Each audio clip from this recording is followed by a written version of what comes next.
passada, esse próximo final de semana, nós teremos a conferência de jovens e adolescentes no Mardunas. Nossos jovens e adolescentes,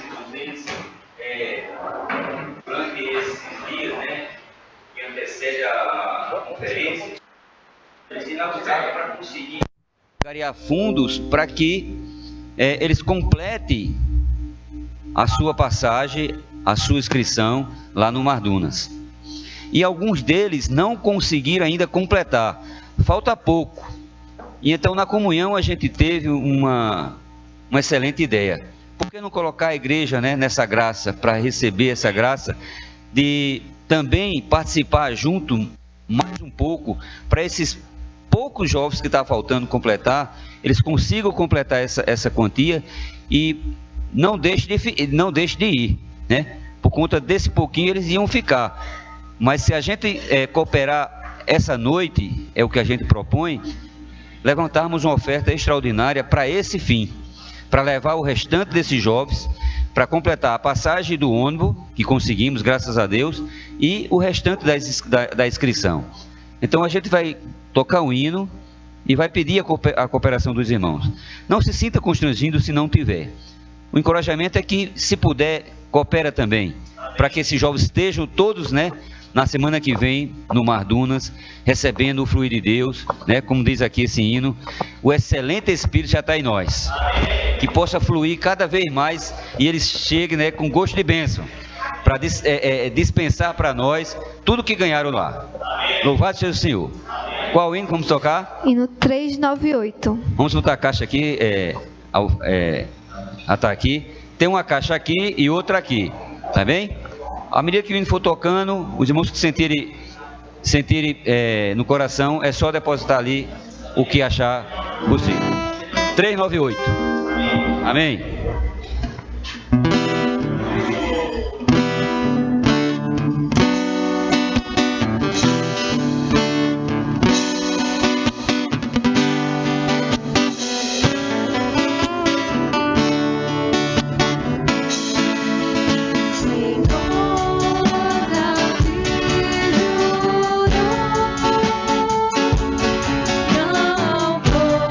vou em minha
Amém, irmão? Vamos ficar de pé? Amém. Orar pela oferta do altar. Senhor Jesus. Amém. Senhor Jesus. Amém. Senhor, nós te louvamos nessa noite. Sim, Senhor. Teu amor para conosco. Amém. Filho, Senhor, que tem nos dado tudo. Sim. Senhor, nós tivemos a oportunidade de ofertar a Ti. Amém. Que Senhor possa santificar essas ofertas. Porém, agraciar como também aqueles que não puderam ofertar, mas tiveram um desejo no coração, que o Senhor possa continuar abençoando cada um dos seus filhos. Te agradecemos em nome de Jesus. Aleluia. Jesus é o Senhor.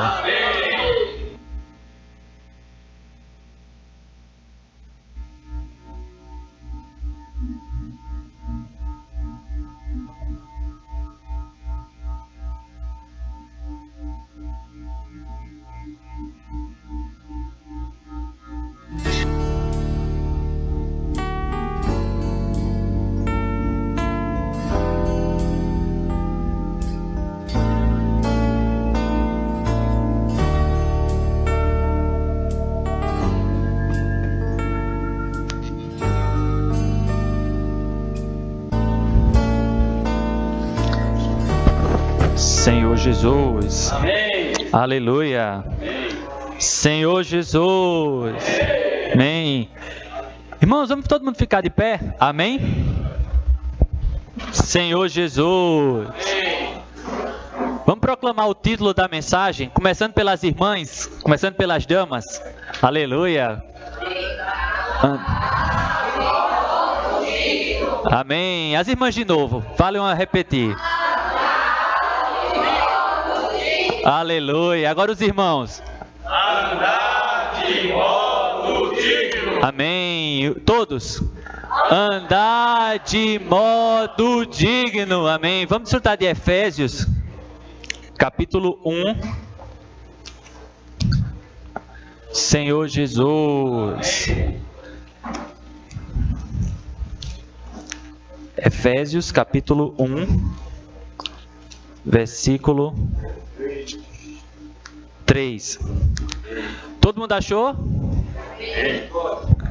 Quem está pedindo misericórdia, a gente vai esperar. Aleluia. Senhor Jesus. Amém. Todos são amém? Aleluia. Diz o quê?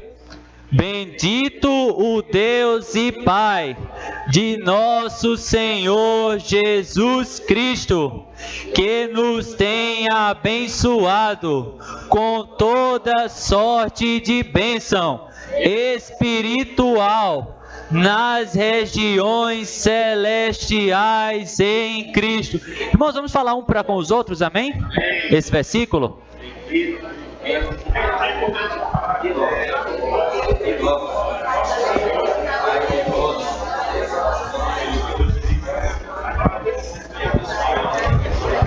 Hã?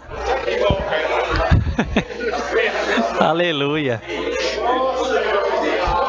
Senhor Jesus.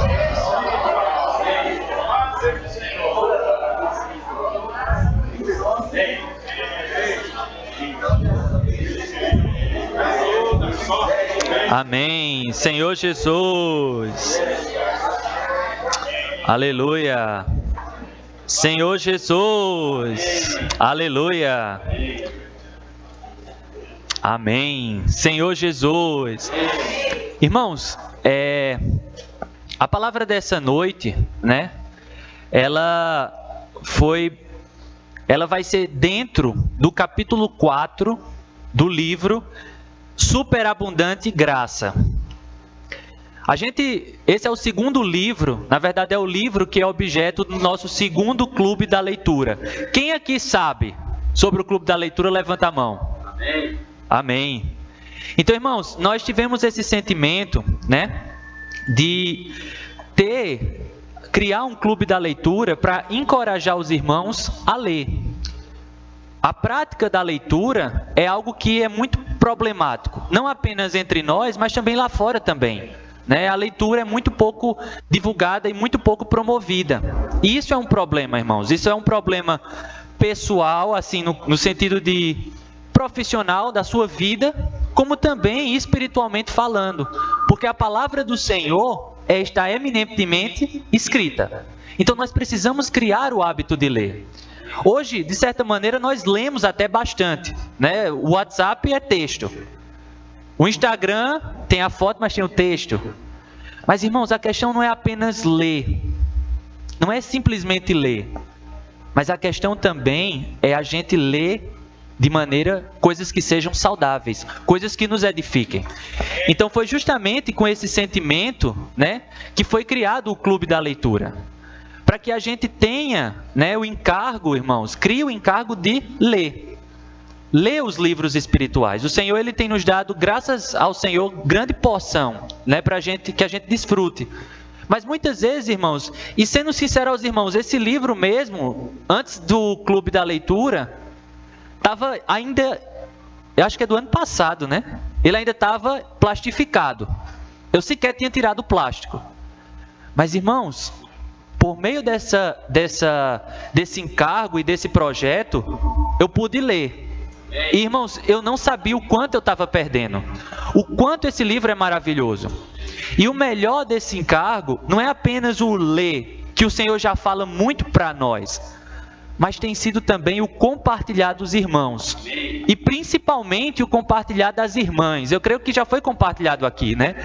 Desde a experiência do primeiro Clube da Leitura, que a gente via irmãos que não compartilhavam aqui nas reuniões, seja por timidez, seja por inibição, mas quando as irmãs, né, estão ali no WhatsApp que coloca, as irmãs ganham pontos e porções que a gente muitas vezes não tinha ganho, né? Irmãos, tem sido um verdadeiro banquete, todos os dias para a gente. A gente tem um alimento diário que a gente precisa ler. A gente tem o livro que a gente lê.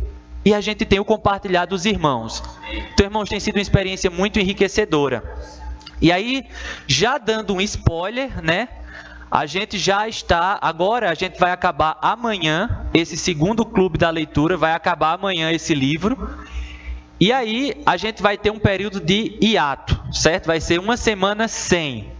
E por que isso? Porque nós notávamos que tinham alguns irmãos que eventualmente ficava para trás na leitura. A semana não era ok, então o irmão ficava para trás. Então essa semana é para que esses irmãos, né, possam recuperar o tempo perdido. E também durante essa semana nós vamos começar as inscrições para o terceiro Clube da Leitura. Amém? Então, os irmãos que já têm interesse de participar já podem começar a nos procurar. Vai começar de segunda agora a 8, dia 29. Amém? Amém. Todo mundo dentro desse encargo, todo mundo entendido? Aleluia, boa. E aqui, irmãos, a dupla missão de Apocalipse 12, Pedro Dong. Esse vai ser o próximo livro que a gente vai ler. Vai ser a próxima montanha a escalar. E vai ser a próxima montanha que a gente vai conquistar. Amém? Então, irmãos, que a gente possa valorizar, sabe? A Bíblia fala que o Senhor tem nos abençoado com toda sorte de bênçãos espirituais e o Senhor tem nos dado muitas ferramentas. A leitura e os livros espirituais são uma delas. E agora o Clube da Leitura nos ajuda a manusear essa ferramenta. Amém. Os irmãos dizem amém? Amém. Aleluia. Senhor Jesus. Então, agora entrando na palavra de hoje. Aleluia. Irmãos, nesse livro, o irmão ele vai entrar particularmente na experiência da igreja em Éfeso. E uma coisa bastante interessante é porque no alimento diário nós estamos desfrutando da igreja em Corinto. A gente está desfrutando no alimento diário acerca da experiência de Corinto. E é muito interessante, irmãos, porque tanto a igreja em Corinto, a gente sabe os problemas, né? E essa semana bateu muito nos problemas da igreja em Corinto. Só que provavelmente a igreja em Éfeso, em maior ou menor grau, também padecia de problemas. Também tinha problemas, porque nenhuma igreja é perfeita. Eu lembro há muito tempo atrás, né, quando um irmão compartilhou assim, disse: a visão da igreja, de ser uma igreja em cada cidade, nos impede, né, da gente se dividir. Está todo mundo aqui. Então a única maneira de você sair da igreja seria você mudar de cidade. E aí o irmão disse uma coisa que me chamou muita atenção. Ele disse: se a igreja para onde você vai é perfeita, ela deixa de ser no momento que você chegar lá. Isso é muito forte, irmãos. a igreja, né? E aqui a gente não está falando, irmãos, no aspecto universal, a gente está falando no aspecto local, tá? Mas a questão é que não existe igreja perfeita, porque todos nós estamos sendo... A igreja está em um processo de edificação. E todos nós, né, o Senhor está trabalhando em todos nós. Então, irmãos, há esperança para nós. Se você olha para a sua experiência, você não é perfeito, aqui também todo mundo, ninguém é perfeito. Mas estamos no processo de aperfeiçoamento. É por isso que o Senhor nos reúne, é por isso que o Senhor nos junta. Amém? E aí, irmãos, a maneira como Paulo ele vai abordar a igreja na carta aos Efésios é muito interessante. Porque ele começa já, né, aí nesse versículo que nós lemos, o capítulo 1, versículo 3, dizendo: Bendito Deus e Pai de nosso Senhor Jesus Cristo, que nos tem abençoado com toda sorte de bênção espiritual nas regiões celestiais. Então vê como a coisa já começa nas alturas. Então Paulo ele começa a escrever para a igreja em Éfeso, mas ele traz... É como se ele dissesse assim: eu preciso mostrar onde é que vocês estão.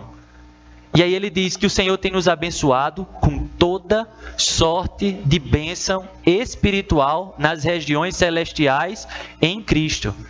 Então, irmãos, nós temos nas nossas mãos e nós temos disponível a nós uma riqueza muito grande.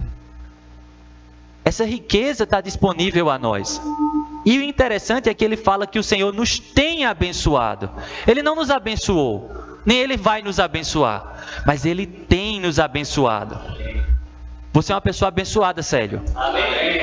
Joab, você é abençoado. Amém. Nós somos abençoados, porque nós temos recebido, irmãos, toda sorte de bênção espiritual nas regiões celestiais em Cristo.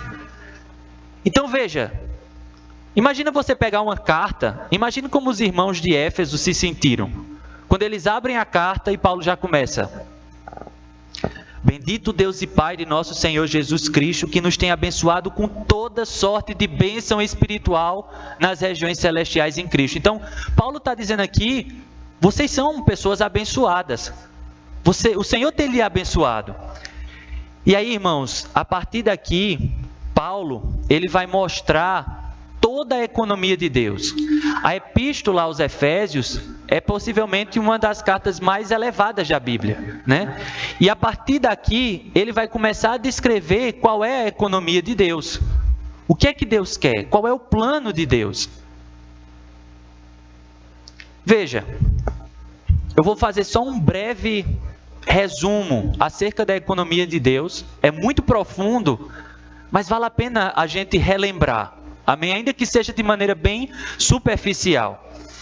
Então veja, irmãos, na economia de Deus, todos sabem que Adão caiu, né? E Deus tinha criado o homem para que na terra o homem exercesse a sua autoridade. O homem seria o representante de Deus na terra. Sendo que Satanás vai, né, engana ali Eva, a Eva por sua vez faz Adão pecar, e aí é como se toda a criação foi danificada. A partir de agora, esse homem, né, para quem Deus tinha conferido, tinha delegado a autoridade sobre a terra, agora ele está sob o poder do pecado. Então Deus precisava restaurar essa situação. E aí ele cria, irmãos, todo um plano. Esse é o plano de Deus. A finalidade do plano de Deus é justamente esse. É de tirar das mãos do inimigo, derrubar esse governo clandestino e trazer de volta para as mãos do Senhor. Amém? Vamos ler aqui, irmãos. O livro de Romanos, capítulo 11. A explicação vai ficar mais compreensível quando a gente entrar nesse versículo. Romanos, capítulo 11. Senhor Jesus.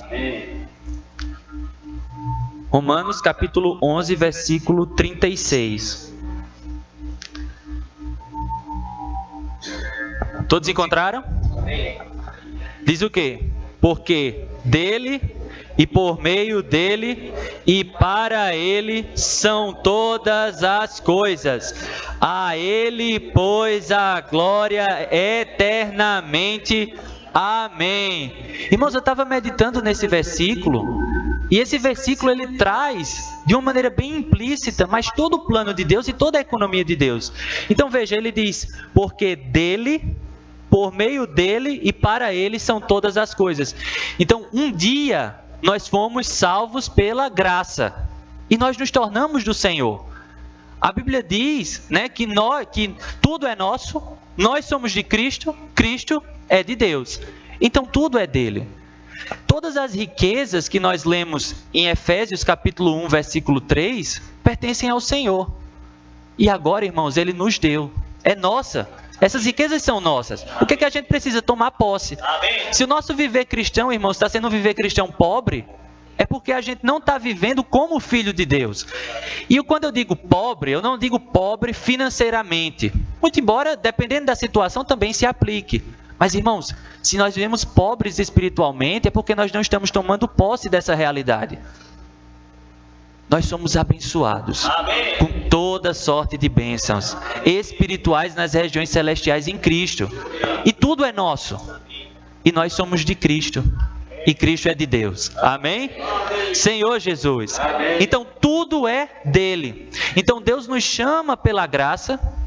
E a partir de agora, com essas riquezas a nós disponíveis, a questão é o que fazer.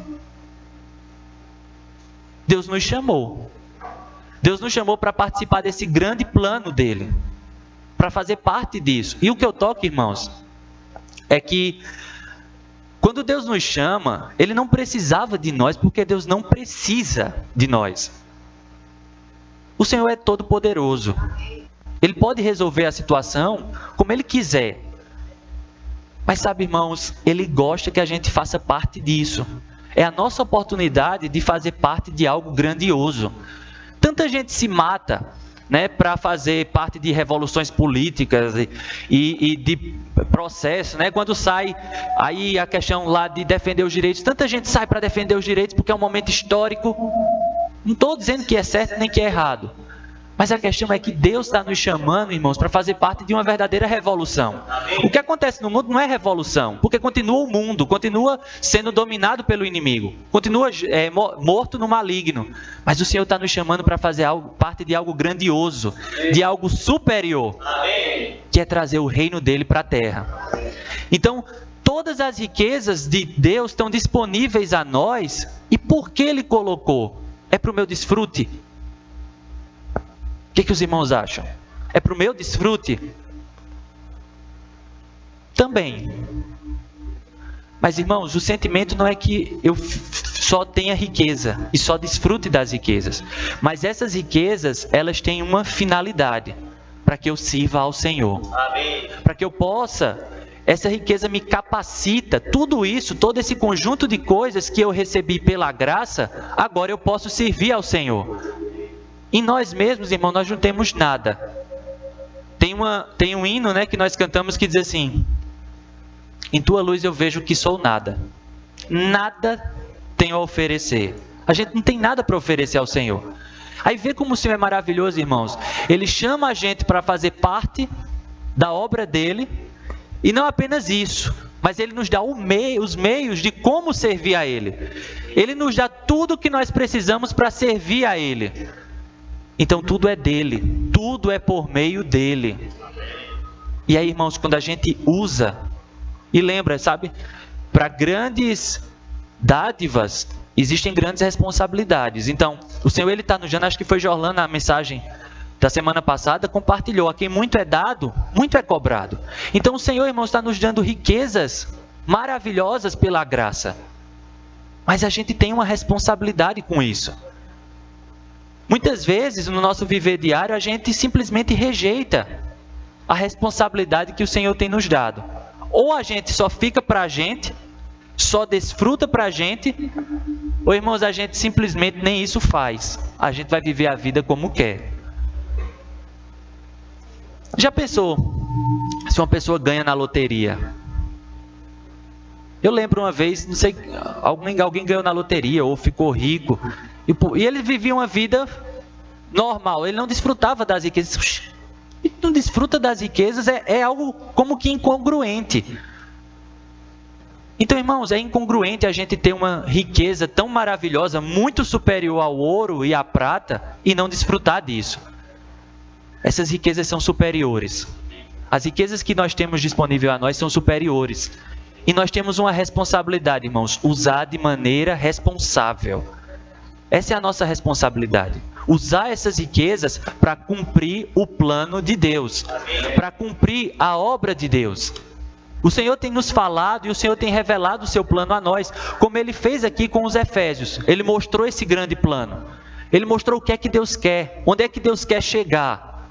Qual é a finalidade de Deus em ter nos chamado? Por que nós estamos aqui? Tudo isso está revelado.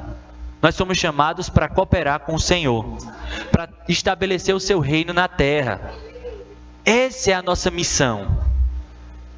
E é nisso que todas as riquezas que Deus nos deu devem estar voltado para isso. Agora, podemos desfrutar? Sim. É para o meu desfrute primeiramente. Mas eu preciso usar na obra do Senhor. E também ajudar os outros a fazer isso. Por isso que é a pregação do Evangelho. Por isso que a gente tem reuniões de grupo familiar. Para ajudar, irmãos, uns aos outros. Nessa reunião, quando os irmãos se levantam, quando os irmãos compartilham, seja em pé, seja um para com o outro, quando a gente desfruta, essas riquezas estão sendo dispensadas a nós pela graça. Então ele diz, tudo é dele, tudo é por ele e tudo é para ele. Entende agora? Ou seja, Deus nos concedeu essas riquezas que são dele. Agora a gente com essas riquezas, por meio dele, por meio da graça, a gente realiza a vontade de Deus. E a vontade de Deus é para quem? Para ele. Efésios diz que o que o Senhor quer é trazer o encabeçamento de Cristo sobre todas as coisas. Colocar todas as coisas sobre o encabeçamento de Cristo. Por isso, irmãos, que isso é uma verdadeira revolução, sabe? Muita gente fala, acerca... Não, vamos mudar o mundo, vamos mudar o Brasil, vamos tal. Ok, bacana. Mas, irmãos, a verdadeira mudança vai acontecer a partir do momento que Cristo for o cabeça sobre todas as coisas. Amém. Quando Cristo é o cabeça, não tem problema, porque não tem problema que resista ao Senhor. Então, irmãos, a nossa missão, e essa noite o Senhor está mais uma vez afirmando para nós, é essa. A nossa missão é cooperar para trazer todas as coisas ao encabeçamento de... Aleluia, ao encabeçamento de... Amém. Então diz, tudo é dele, tudo é por ele e tudo é para ele. Então tudo que nós fazemos na igreja não é para nós. Nós recebemos a graça não apenas para nós, mas é para ele. Se eu estou servindo, não é para mim, nem tampouco é para os outros. Se eu faço um serviço e procuro me esmerar no meu serviço ao Senhor, não deve ser para mim, nem também para os outros. Eu vou terminar a palavra na hora, senão o Roseni vai reclamar comigo. Vou arrumar as cadeiras, porque senão o irmão A ou o irmão B vai reclamar comigo. Vou chegar cedo no partido do pão, senão o Joab vai reclamar comigo. Irmãos, tudo é para ele. Tudo é para Cristo. Nós precisamos servir ao Senhor porque tudo é para ele. Amém. E é porque tudo é para ele que nós nos submetemos aos irmãos. Que nós aceitamos a disciplina dos irmãos. Por quê? Os irmãos são para nós. Entende? Os irmãos fazem parte desse pacote que o Senhor preparou para nos aperfeiçoar. Então, irmão, olhe para a pessoa que está do seu lado. Essa pessoa que está do seu lado foi uma dádiva do Senhor para você, para que você pudesse ser aperfeiçoado. Agora, eu não vou fazer isso para não expor ninguém, tá? Mas se você olhar para o irmão que está lá do outro lado, que você não vai com a cara, ele também é uma dádiva do Senhor para você, para lhe aperfeiçoar. Tudo, irmãos, foi nos dado, tudo é nosso, mas é para ele. Nós somos aperfeiçoados, Deus quer nos aperfeiçoar para ele. O meu serviço ao Senhor, para ele. Quando o serviço de música toca, tem que ser para quem? Para ele. Porque os irmãos, né, graças ao Senhor, acho que a gente nunca teve, louvado seja o Senhor, uma banda, né, tão rica desse jeito. Mas irmãos, isso é para agradar, a gente se esmera, os irmãos têm se esmerado para isso, para agradar aos irmãos, não, para a gente ter uma super estrutura. Não, é para Cristo. Na reunião de jovens temos desfrutado disso. Nós temos visto na reunião de jovens, né, que independentemente da reunião ter uma mega estrutura, ou não ter estrutura nenhuma, ou ficar todo mundo sentado em círculo e compartilhando a palavra, irmãos, a gente tem que desfrutar do mesmo jeito, porque o foco de todas as coisas é, tudo é para Cristo. Então, tudo é dele, tudo é por ele e tudo é para ele. Qual é o resultado? A ele a glória. É isso, irmãos. Isso é o que Deus quer fazer, essa é a nossa missão. Deus, ele um dia nos chamou pela graça. O elemento que permeia todo esse processo, meus irmãos, é a graça. Em Cristo nós fomos chamados pela graça. E quem conduz todo o processo até a gente chegar a Ele a glória é a graça. Por isso que o título do livro, e esse é o tema central, é Superabundante Graça. Porque essa graça, ela torna real para nós todas as riquezas de Deus. Amém. Irmãos, nós temos a graça. Amém. Pelo Espírito nós recebemos essa graça. Nós somos ricos. E uma maneira prática da gente desfrutar dessas riquezas. A Bíblia diz que todo aquele que invoca o Senhor é rico para com todos os que o invocam. Então, irmãos, quando a gente diz Senhor Jesus, não é uma doutrina, nem é um chavão como, meu Deus do céu, vixe Maria. Não, a gente invoca, irmãos, porque o Senhor é rico para com todos que o invocam. Então é como se, quando a gente está de repente precisando, está em uma carência, quando a gente invoca o nome do Senhor, é como se essa grande dispensa de riquezas fosse aberta para nós. E a gente toca na riqueza do Senhor. Então, irmãos, o Senhor é rico para com todos os que o invocam. Tudo é dele, tudo é por ele e tudo é para ele. A ele a glória. Senhor Jesus. Toda, irmãos, e nossa vida deve girar em torno disso. Se na nossa vida tem problema, a gente tem que olhar com esse filtro. É algo incrível, irmãos. Toda a nossa vida, ela deve ser pautada num objetivo. Tudo que a gente for fazer, na verdade, a gente precisa ter um objetivo. A gente precisa ter um objetivo profissional. A gente está até compartilhando com o Socorro, né, Socorro? A gente tudo precisa ter um objetivo na vida, onde a gente quer chegar. Mas, irmãos, tudo isso deve convergir para Cristo. No meu trabalho, no meu estudo, na minha vida familiar, todas as coisas têm que convergir para Cristo. E por isso que eu preciso desfrutar da graça. Tudo é para Cristo, irmãos. E é assim que a Ele vai ser a glória. A glória vai ser dele. Mas sabe o que é melhor? Que diz que nós também vamos ser com Ele glorificados. Tá vendo, irmãos, como é maravilhoso? O que o Senhor deu para nós é algo grandioso. Então, é mais ou menos isso que Paulo descreve em Efésios, né? Ali, logo depois, no capítulo 1 e nos seguintes, ele vai descrevendo tudo isso. E eu acho que os irmãos ficaram assim, uau! Isso é grandioso demais! Que maravilha! Aí, sobe aquele, eita! Estou sabendo do plano de Deus, estou fazendo parte do plano de Deus. Isso é maravilhoso, isso é rico ou não é? Eu também acho rico. Sendo, irmãos, que a partir do capítulo 4, Paulo ele sai das regiões celestiais em Cristo e agora ele vem para o por ele. Ele vem para a terra, ele vem para a experiência. Vale a pena a gente ler. Vamos a Efésios 4. Senhor Jesus. Efésios capítulo 4. E aqui é onde começa, irmãos. Efésios capítulo 4, versículo... Todo mundo achou? Amém. Efésios capítulo 4, versículo 1 diz assim: Rogo-vos, pois eu, o prisioneiro no Senhor, que andeis de modo digno da vocação a que foste chamado. Veja, começa aí. A gente tem toda essa riqueza, esse plano é maravilhoso, mas e na prática? Descendo agora para a prática, ele diz: andemos de modo digno da vocação a que fostes chamados. Sabe, irmãos, não sei as outras profissões, né? Mas quem é advogado tem um código de ética para seguir. Ele não pode andar de todo jeito. A reunião está sendo transmitida.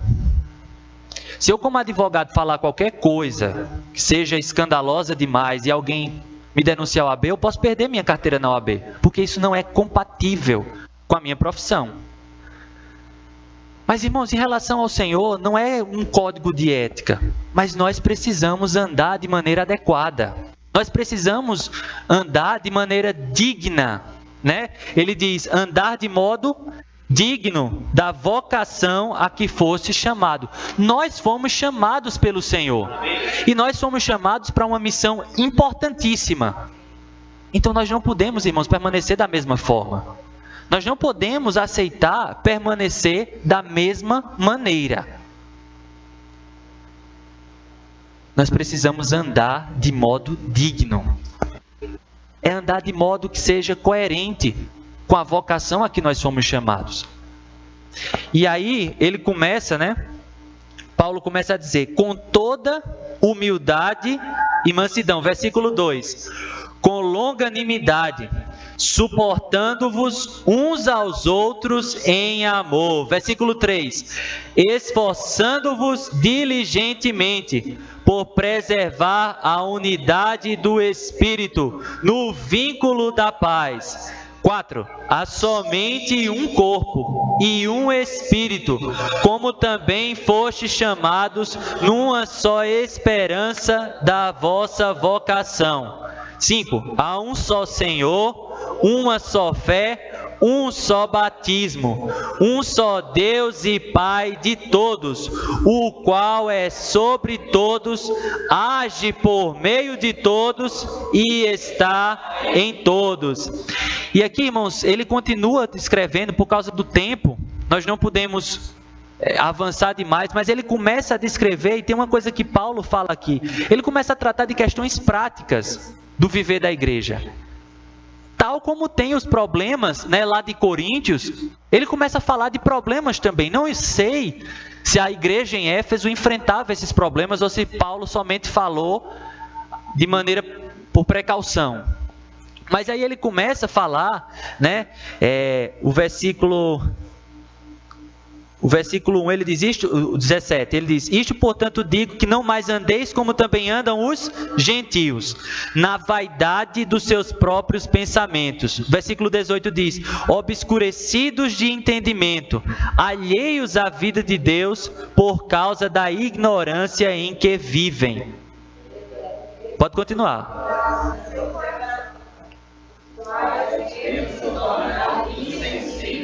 Se entregaram à dissolução, para com avidez cometerem toda sorte.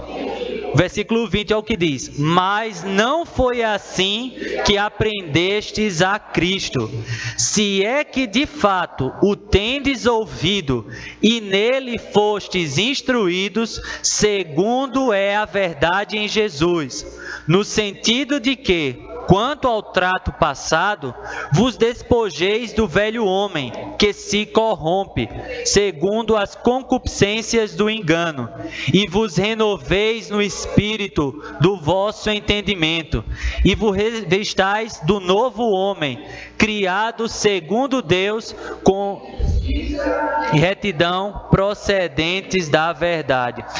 E aí ele continua descrevendo, né? E ele vai falar de questões práticas. Ele vai dizer: aquele que minta, não minta mais.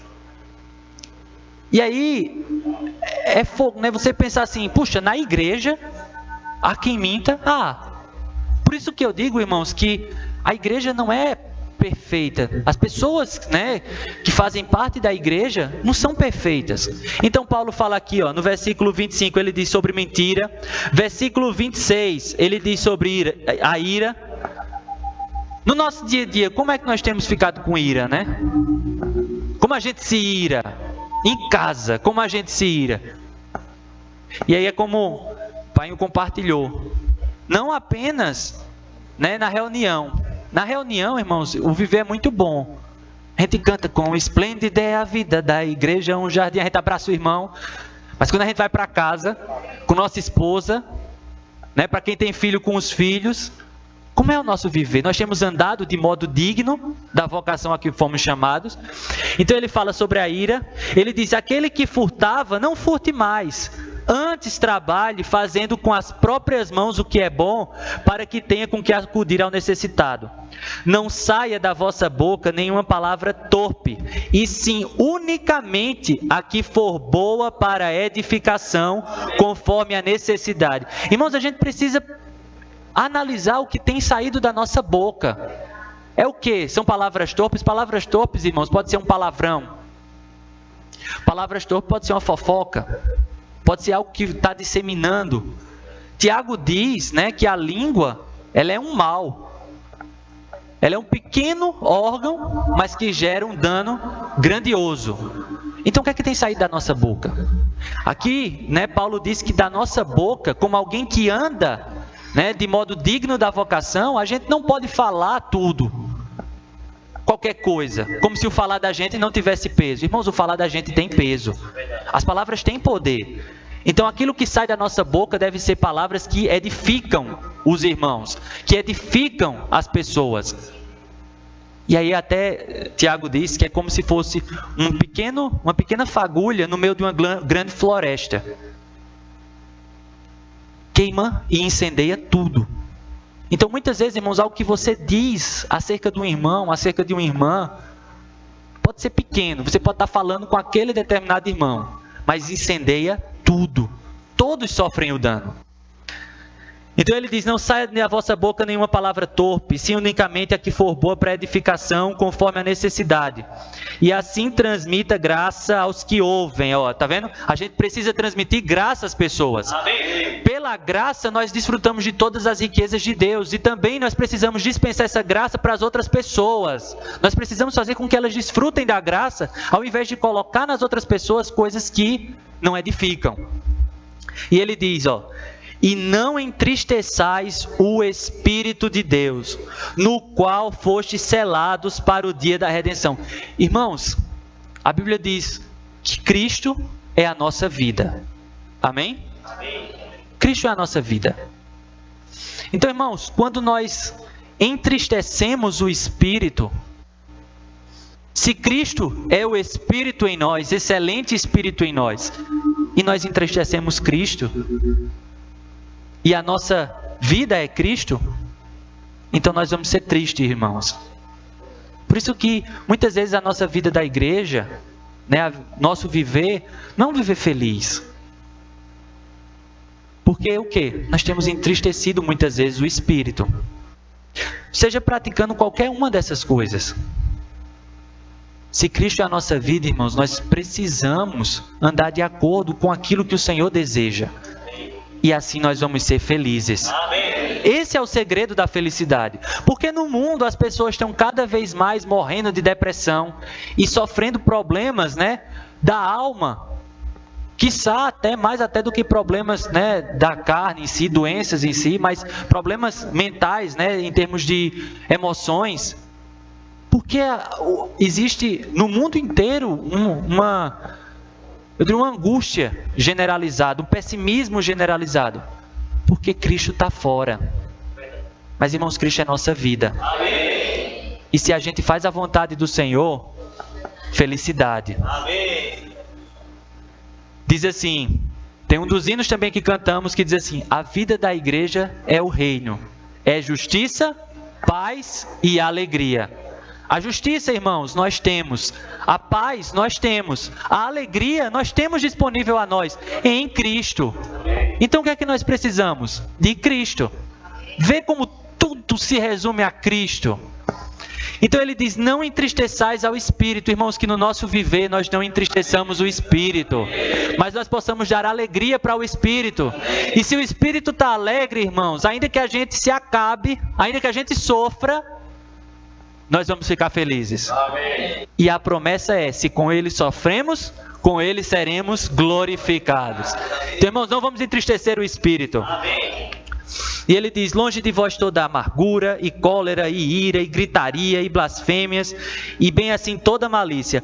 Antes sede uns para com os outros benignos, compassivos, perdoando-vos uns aos outros, como também Deus em Cristo nos perdoou. Aí a gente olha para isso e diz, será que é possível?